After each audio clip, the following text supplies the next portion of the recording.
media enferma, por no decir harto. Entonces, por favor, ayúdenme a que esto salga más fácil en los sentidos. Si en algún momento salgo de la sala, es por eso. Ya me pasó con la sección anterior que la mitad lo diré incorrecto. ¿Ya? Entonces, por favor, consideración, porque los profesores también nos enferman. Entonces, en este momento yo me siento también, entonces, por favor, ahí continuamos para que todos puedan escuchar, porque no puedo elevar tampoco tanto la voz como ¿ya?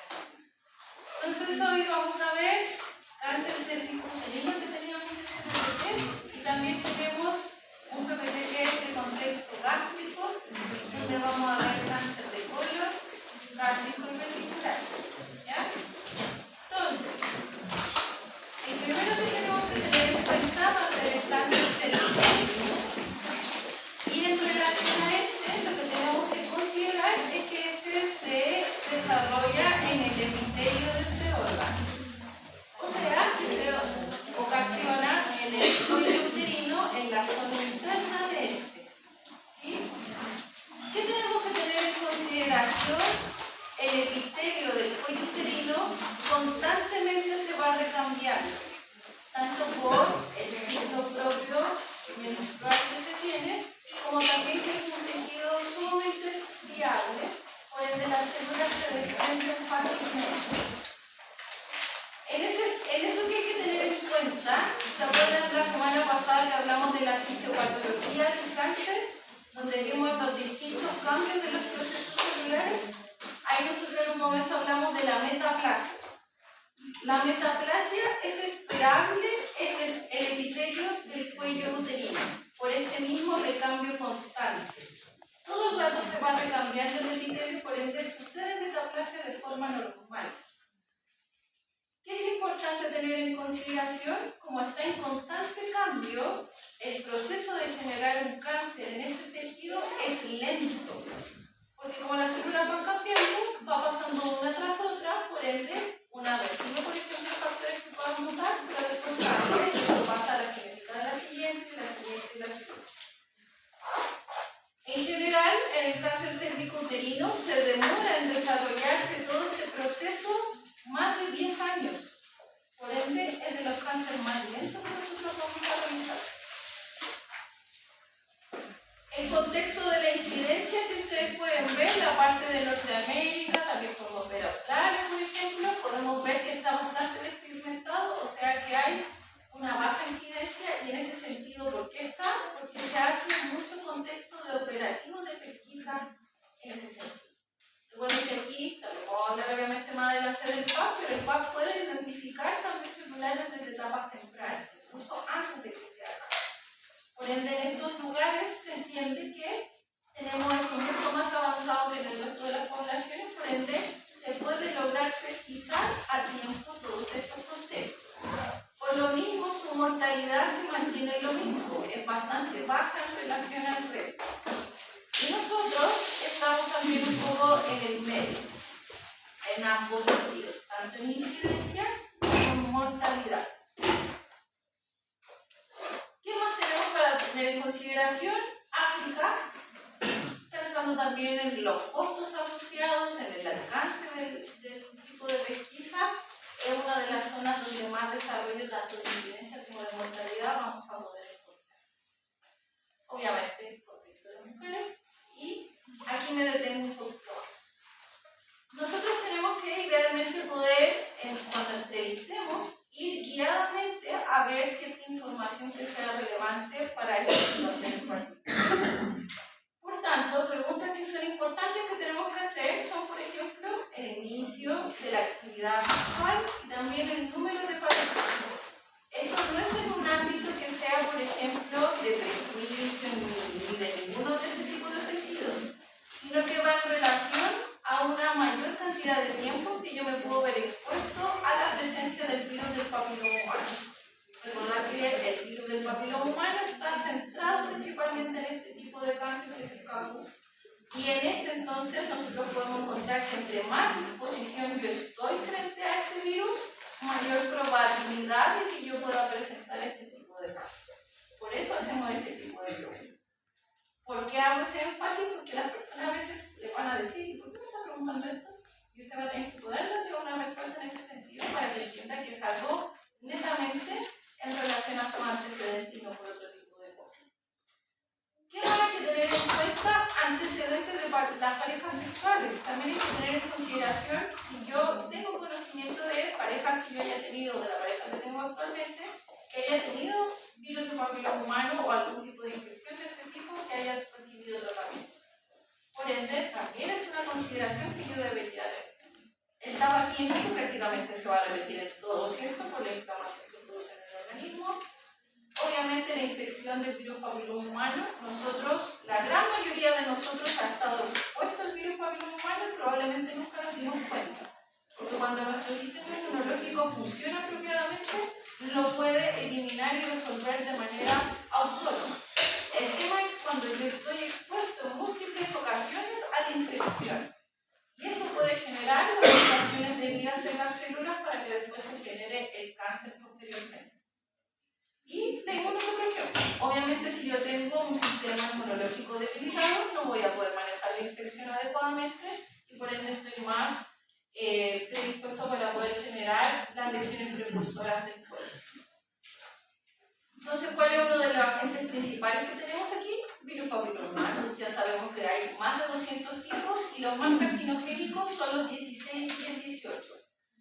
Ellos tienen la capacidad de lo que vimos también en la clase anterior, de generar el medio ambiente y de también producir las mutaciones en las células para tener posteriormente este tipo de lesiones carcinogénicas en el futuro. Como les comentaba, la metaplasia es parte normal del recambio celular del epitelio del cuello uterino. Pero ¿qué es importante tener en consideración? Que cuando yo me expongo tanto al virus de papiloma humano, me refiero a años expuesto a este tipo de infecciones, esto puede mutar hacia una displasia. ¿Se acuerdan que vimos la displasia? Era el último, que era en relación cuando ya podíamos tener precancerígenos, ¿cierto? Porque ahí las células ya van cambiando su morfología, su estructura y podemos llegar a eso. Por tanto, en los PAC, en el 80% de esas mujeres se pesquisa displasia y ya no hay metaplasia. ¿Sí? Por tanto, el PAC obviamente va a ser un elemento central de lo que nosotros tenemos que ver para la pesquisa oportuna de este tipo de enfermedades y se focaliza principalmente entre el rango de los 25 a 64 años. ¿Por qué desde los 25? Porque como les acabo de comentar, el proceso evolutivo de esta patología es prácticamente de 10 años y más. Por ende, si yo inicio una actividad sexual a los 15 años, antes de los 25 no voy a tener el desarrollo de esta patología. Eso obviamente lo puedo hacer antes, pero esto es lo más habitual. ¿Cuál es el otro tema? El corte en edad mayor son los 64 años siempre y cuando esa mujer no haya tenido alteraciones en sus PAP anteriores. Si esa persona tuvo anteriormente resultados que no son parte de la normalidad, se podría continuar con los PAP seriados según lo que se recomienda en su situación personal. Pero si esa persona no tiene ningún tipo de antecedente previo, o sea, todos sus PAP han salido normales, el corte a los 64 porque se considera que ahí baja de manera importante la probabilidad de tener este caso. Si yo hago el último PAP a los 64 y no había nada, si yo generara, tendrían que pasar 10-15 años más para que lo presente. Por ende, es muy poco probable que suceda. Por eso es el corte. ¿Sí?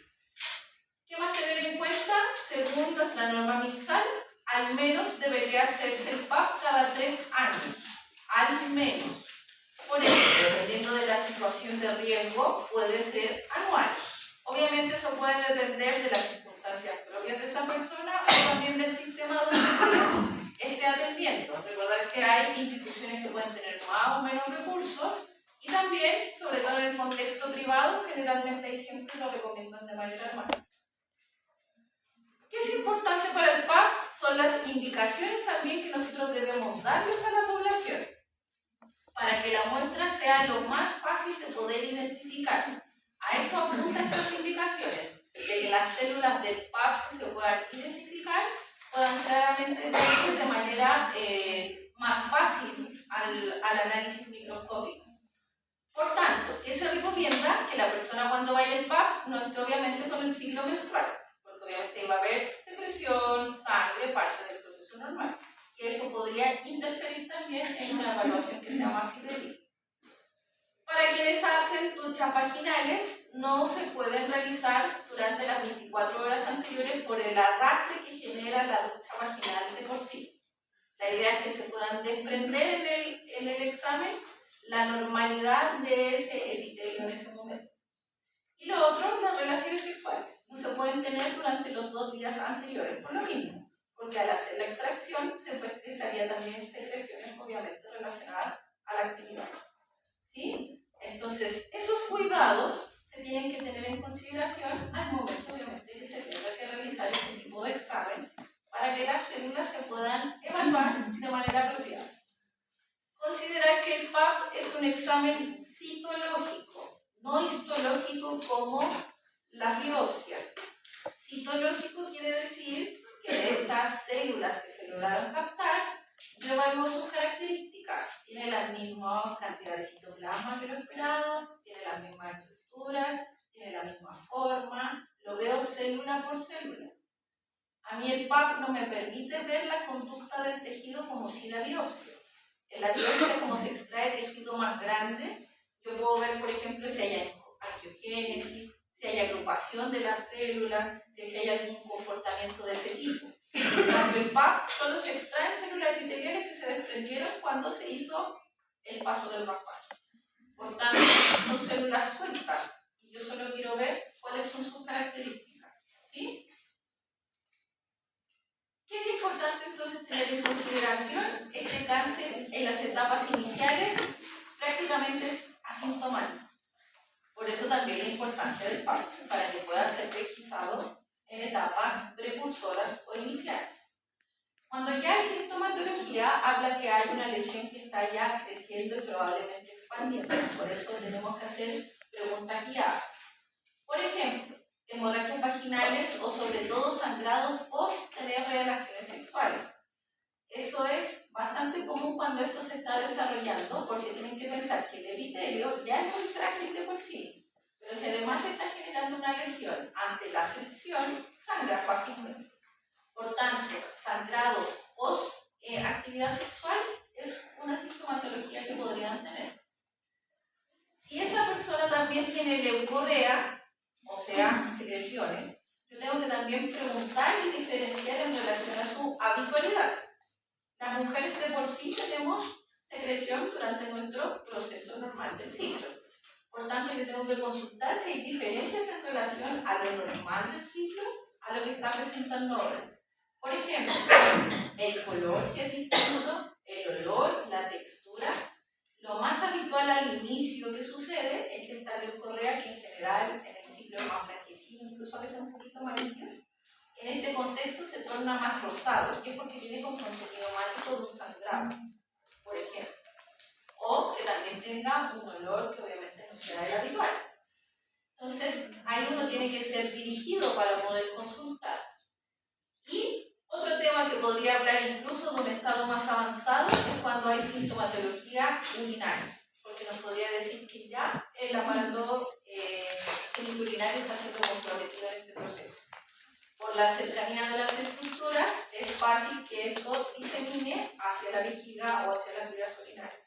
Por ende, si tiene cambios en el patrón urinario, hematuria, aumento de las idas, por ejemplo, al baño, o dolor también en la zona de la vejiga, eso también nos podría dar alarmas de que esto ya no está solo in situ, sino que también ya está en el contexto urinario. ¿Sí?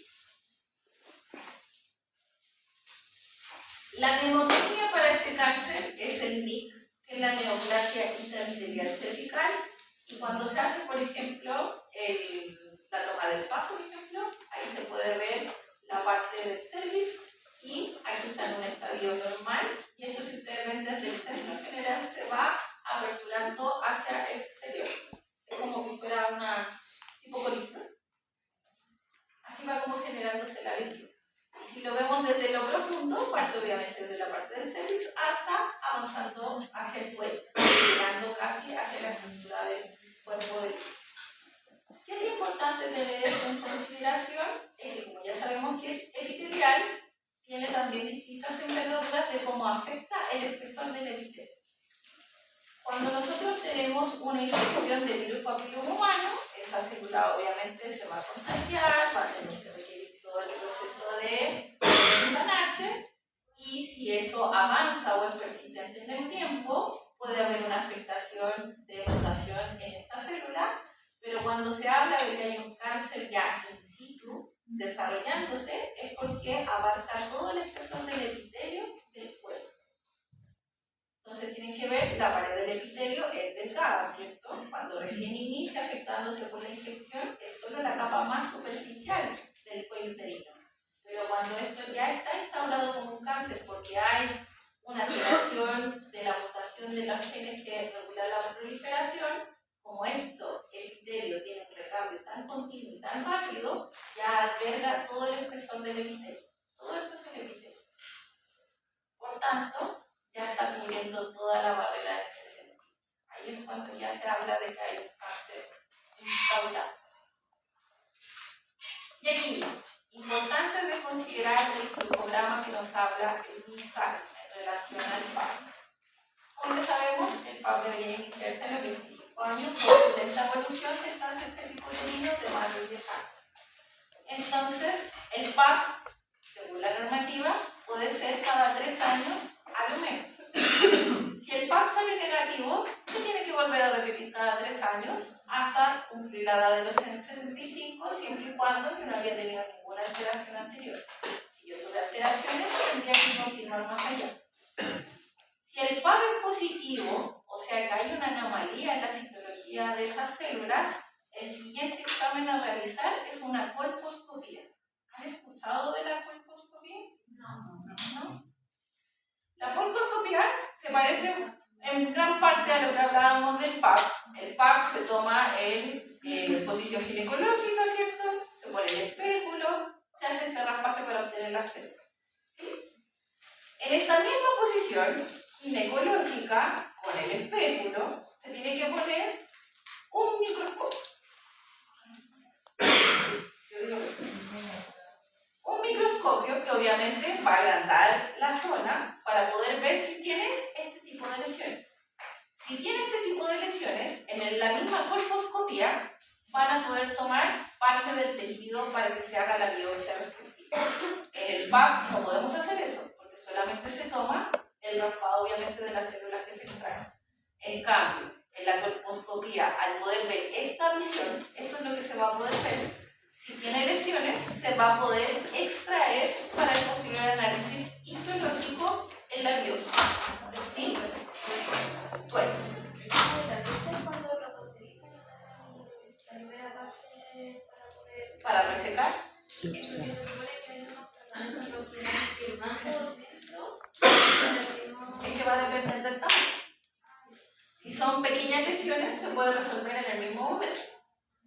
Es lo mismo también que puede pasar, por ejemplo, en una endoscopía o una colonoscopía. Si hay algo, una lesión pequeña, se puede resecar en el mismo momento y queda más solucionado. Pero el tema es que si es de este tamaño, voy a poder resecar todo esto. Ahí es cuando nos pasan como bien y se saca. O sea, posteriormente. Aquí solamente se está extrayendo la biopsia. Exacto. Para el análisis histológico. No puedo hacerlo quirúrgico inmediatamente. Entonces, la colposcopía sí es incómoda. Ustedes ya, probablemente muchos de ustedes han tenido el PAP dentro de sus vidas. Yo tengo el PAP dentro de mi vida. No es cómodo. Imagínense con un microscopio. Entonces, la gran mayoría de este tipo de exámenes no son cortos. Lo que sí, avances, antes era sin ningún tipo de anestesia local. Ahora sí. Genes.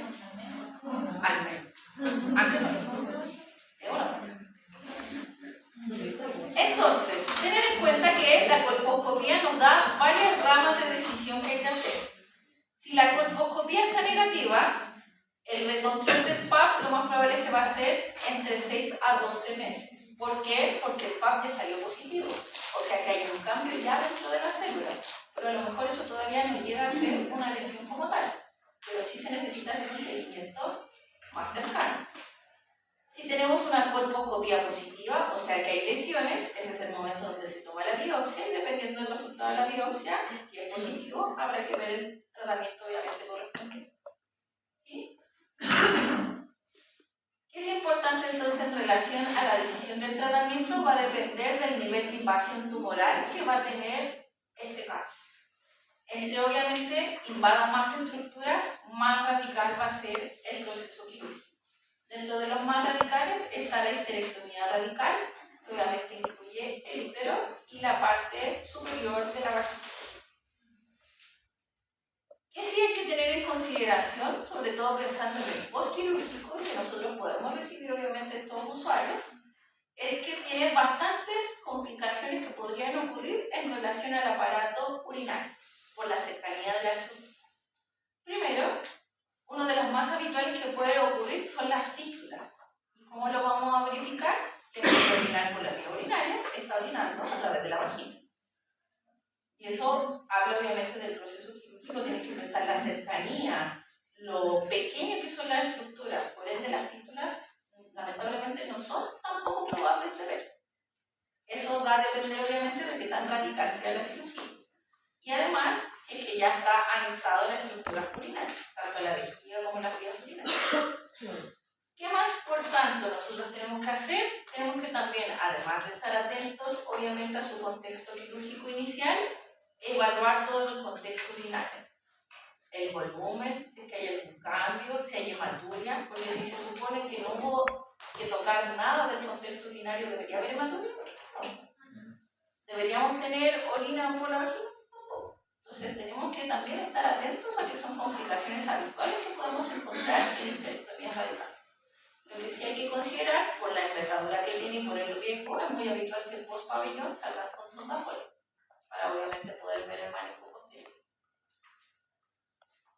En este tipo de cáncer tenemos también un protocolo que es habitual, y si se acuerdan del de mama que vimos anteriormente la semana pasada, este es semanal.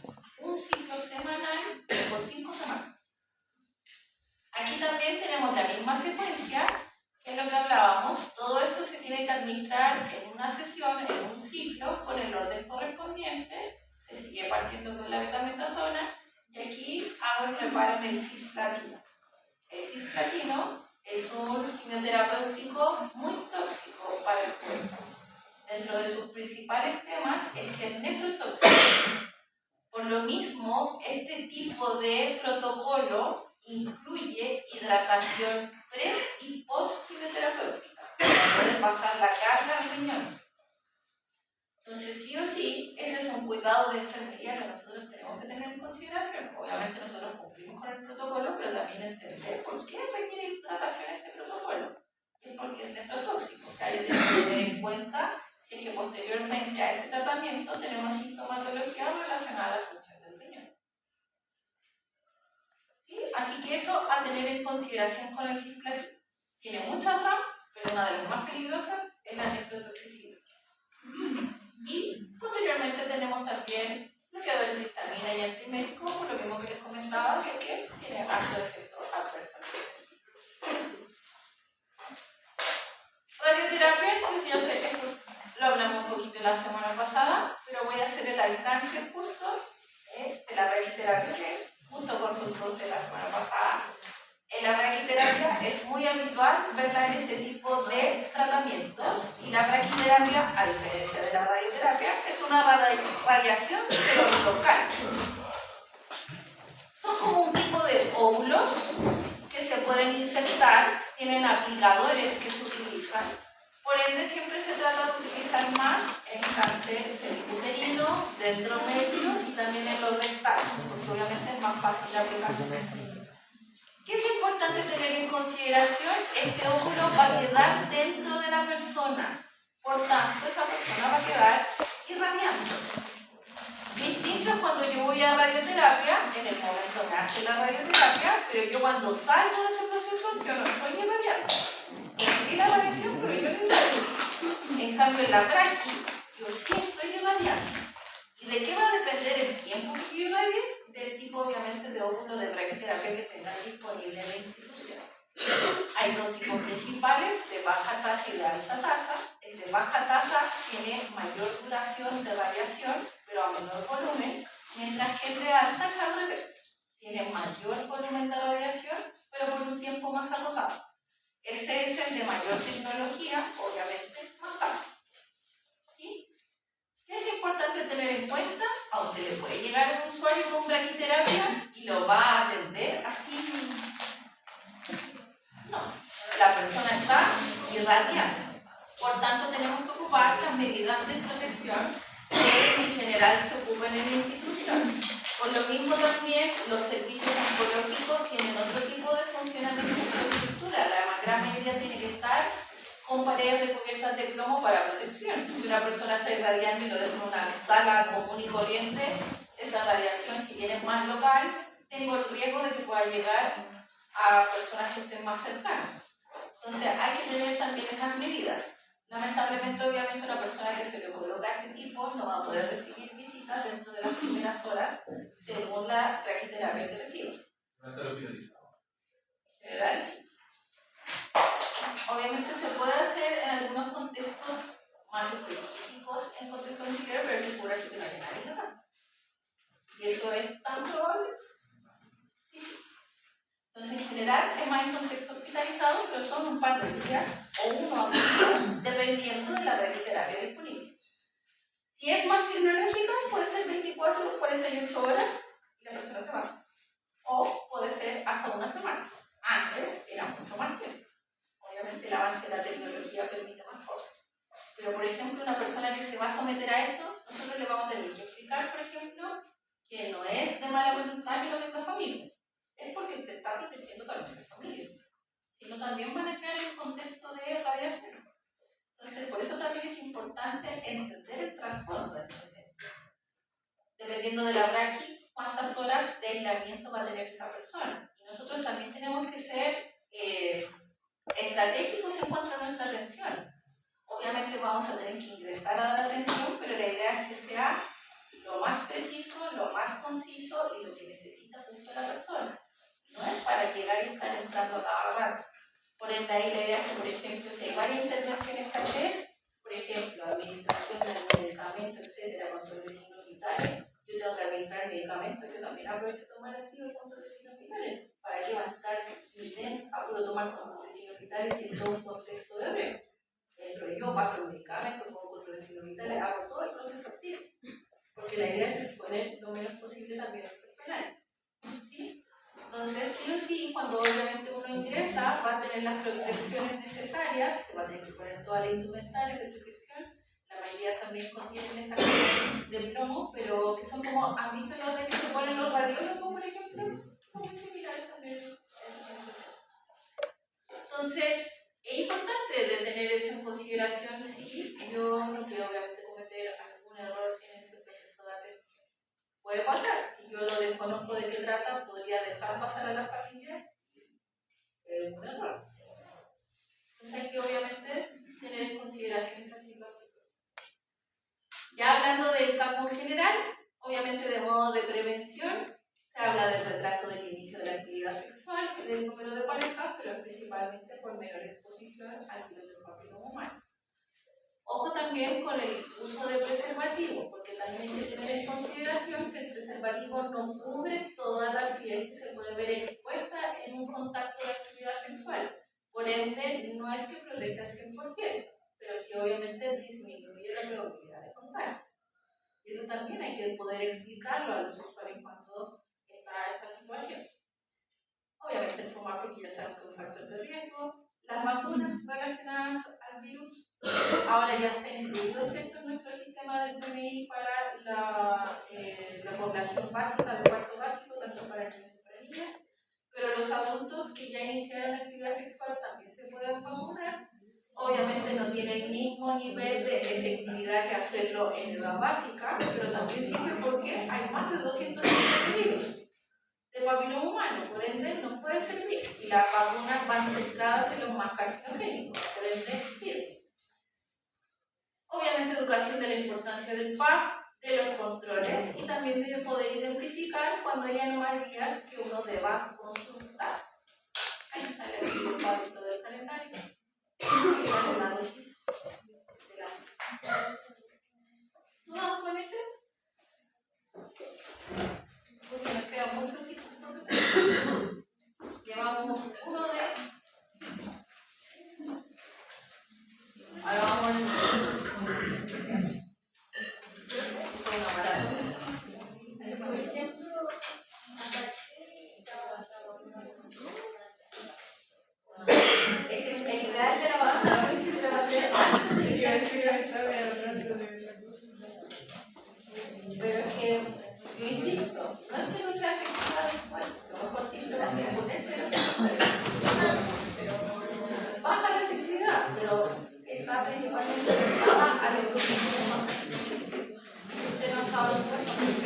vaginal. Lo ideal es antes, pero entre poner cáncer de ovario epitelial.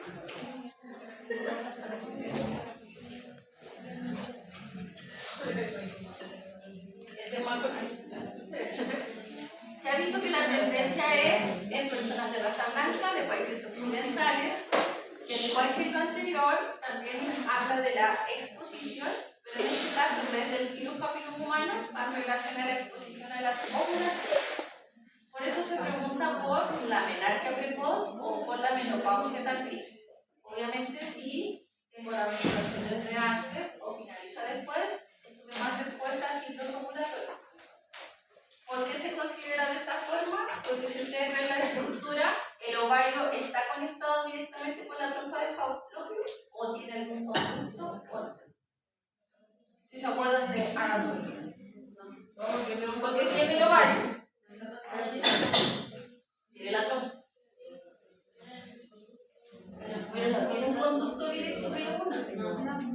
Se rompe el ovario, una microlesión para que pase el útero. Y esas roturas ponen energía. Entre más roturas, más probabilidad. Por eso la operación no es que tenga un canal directo. No es como pensar cuando tenemos la enzima bacteriana. El ovario tiene que tener una microlesión para que salga el útero. Y esa microlesión, entre más sucede, mayor probabilidad de generar cáncer.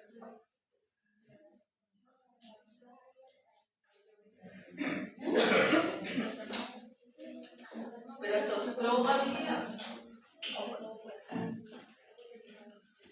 Aquí vuelve a aparecer el gen BRCA1 y 2, que ese también lo hemos hablado anteriormente, del contexto hereditario que tiene.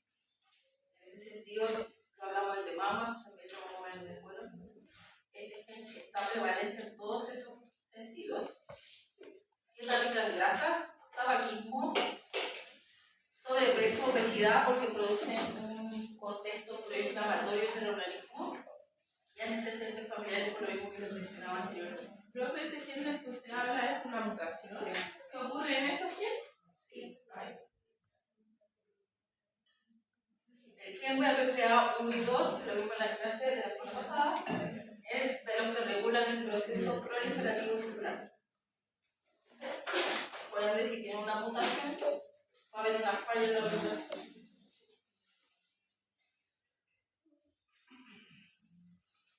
Entonces, aquí también es de origen epitelial, pero sí hay que tener en consideración. El epitelio del ovario está por fuera del ovario. Si nosotros pensamos en el cervix uterino, tenemos el conducto, ¿cierto?, del cuello uterino, y por dentro nosotros tenemos el epitelio, ¿cierto?, que se va para adentro. En el ovario, no sé si lo habían pensado antes, pero el ovario es como una pelota, generalmente por dentro no hay estructuras internas que se puedan quedar abiertas, por ende el epitelio está por fuera del ovario. ¿Por qué es importante considerar eso? Porque como el epitelio está fuera del ovario, queda muy expuesto a las estructuras que están aledañas. Por eso el cáncer de ovario avanza tan rápido y es tan invasivo hacia las estructuras abdominales. ¿Ya? Porque está el epitelio hacia afuera. ¿Ya? Entonces eso es importante de considerar. Los distintos tipos de cáncer van en relación al tipo de barrera que se está viendo afectada. La más común es el seroso y, como les comentaba, debido a esta proporción o distribución del epitelio, queda obviamente expuesto a las estructuras del abdomen, por ende la ramificación es mucho más fácil en ese sentido para este tipo de tumor. Factores protectores va un poco en relación a lo que hablamos justo anterior, menarquía tardía, multiparidad, porque obviamente sí, entre más embarazos, menos procesos de ovulación tengo, va solo en relación a la exposición de la ovulación. Una persona con histerectomía, o sea que ya no tenga su útero, salpico o forectomía, o sea que ya no tenga ni las trompas ni los ovarios, salpingectomía, solo de la extracción de las trompas ovarias. Actividad física y alimentación saludable, que es un factor protector general para cualquier tipo de cáncer. Y el uso de anticonceptivos orales por más de 5 años es un factor protector. ¿Por qué? Porque inhibe la ovulación. Aquí, ¿cuál es el riesgo? Entre comillas. A mayor ovulación, mayor probabilidad de enfermedad. Pero es que a pesar de que haya una gran cantidad de Pero eso es otra cosa. Eso es cáncer de mama. o sea, Aquí es diferente. Una por otra. bueno. Lo No tiene que derivo. pasar, nada está bueno, está mal. Vamos a tener que entender el tema de ponerle la día hasta que llega, que está como, no prefiero cada vez estar en una fiesta como... Generar la marinación se estima entre los 12 y 14 años. Entonces, posteriormente sería después 14, 15, 16. Pero lo más habitual es que sea adelante. Es menos probable que las personas tengan ese factor.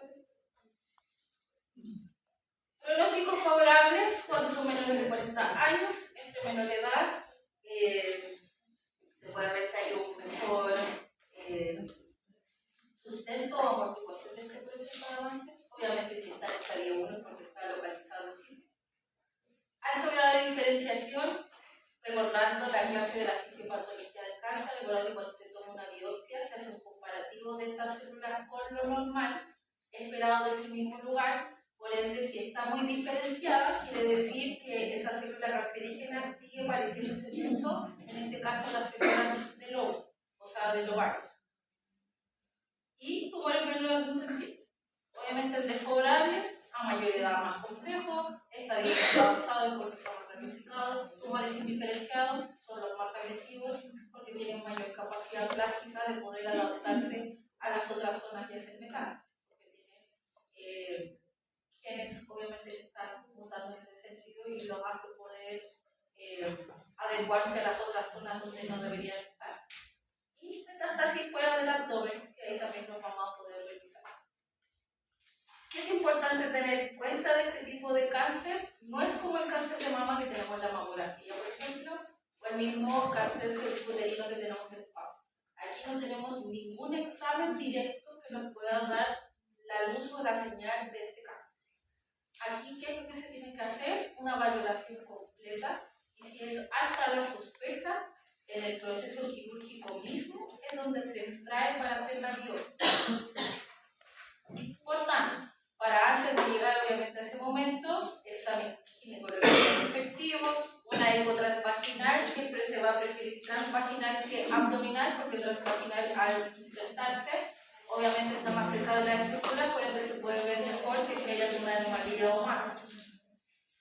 Marcador tumoral CA 125, generalmente se eleva, pero insisto, no es diagnóstico por sí mismo, solamente se ve que la gran mayoría de las personas con un cáncer de ovario lo tiene elevado. Lo mismo que estos exámenes de acá, la gonadotrofina coriónica, la alfa-fetoproteína, el antígeno carcino embrionario, todos esos se elevan la gran mayoría de los textos carcinogénicos, pero no son diagnosticables por sí mismos. Por tanto, cuando se ve en todas estas evaluaciones, que todo dice obviamente de que hay un proceso de cáncer, y obviamente las imágenes también lo dicen a través de las ecos, se tiene que ver el proceso quirúrgico y en la misma cirugía se va a tener que hacer la extracción total del tumor y de todo lo que se esté viendo invadido, y eso enviar la biopsia. Por ende, el resultado de la etapificación o el avance se tiene después de la cirugía. Y con ese resultado se ve qué quimioterapia o si necesita radioterapia o no. ¿Sí? No se puede ver en este antes. ¿Cuál es el problema de este tipo de cáncer? Que sus signos o su sintomatología es demasiado general, demasiado relacionada obviamente al contexto abdominal y también de las vías urinarias. Por ejemplo, tenemos distensión abdominal, estreñimiento, muy general de contexto abdominal, por ende no es específico. La lipoureria también puede diferenciar un poco, pero también puede ser por otras razones, no es algo específico tampoco. Etapas avanzadas, puede tener dolor pélvico, dolor abdominal, urgencias urinarias, pero eso pensando en que ya tenga metástasis en las zonas aledañas. Pero si ustedes lo piensan, si yo tengo estos síntomas, lo primero que pienso es un cáncer de ovario. No. Entonces, es poco específico en ese sentido.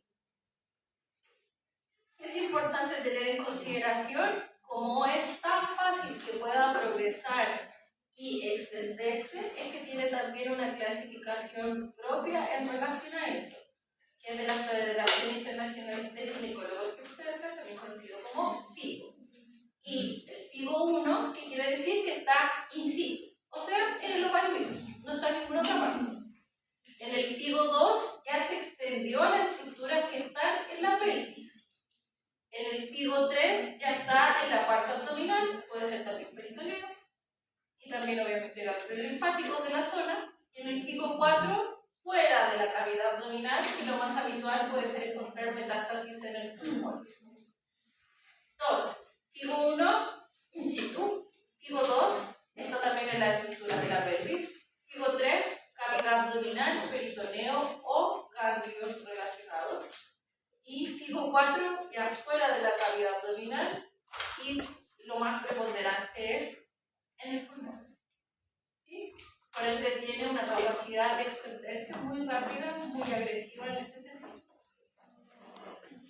Como ya les comenté, la cirugía, además de extraer el tumor, sirve para el diagnóstico, porque no hemos podido verificarlo antes certeramente, y ahí se puede ver la extracción según la biopsia también y el complemento de los exámenes de la etapificación de este cáncer, y así ver si necesita quimioterapia o radioterapia.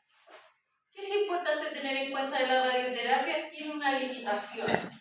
Si este cáncer ya está avanzado a cavidad abdominal, o sea, FIGO 3 o FIGO 4, ya no se puede hacer radioterapia, porque la radioterapia abdominal tiene demasiadas implicancias a ese nivel.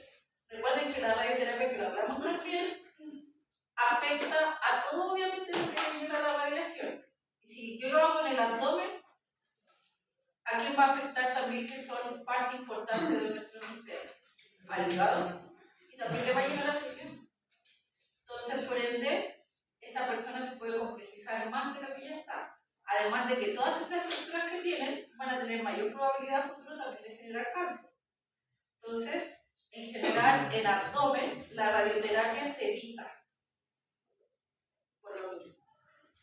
Así que hay que tener en cuenta, si tiene radioterapia, probablemente porque está en los estadios más iniciales de esta patología. No ha llegado hasta la cavidad abdominal o más allá.